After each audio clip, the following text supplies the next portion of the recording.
L-għoli tal-ħajja hija problema li bħalissa l-poplu Malti u Awċi qed jitkellem ferm dwarha minħabba li aktar ma jmur aktar qed jinħass l-effett tagħha, tant li diversi persuni u familji mhux qed jirnexxielhom ilaħqu sal-aħħar tax-xahar. Iżda skont il-Ministru Rodrigue Galdes, l-għoli tal-ħajja hija kwistjoni li hi indirizzata. Taffettwa l-ħaddiem u nassigurak li budget wara l-ieħor dejjem indirizzajnija. Net News staqsa lill-Ministru Galdes jekk il-kostitwenzi tiegħu jitkellmux miegħu dwar l-għoli tal-ħajja.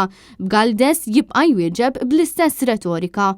Jekk il-kostitwenti tiegħek hux qed ikellmuk fuq l-għoli tal-ħajja, fuq il-problemi Nassigurak li l-ixju tal-għoli tal-ħajja ġiet indirizzata f'kull budget.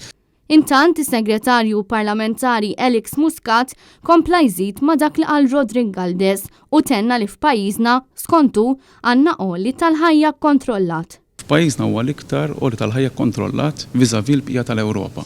Dan għal kontrarju ta' dak li qed jgħidu n-nies fejn minn stħarriġ tal-Misko ippubblikat minn Newsbook juri li għal 86% tal-Maltin il-ħajja għoliet minn 3 snin ilu l-hawn.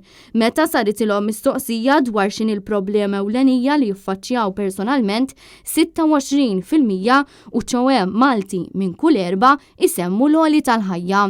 Barra minn dan 59% tal-Maltin iħossu li mhumiex komdi daqskemm jixtiequ.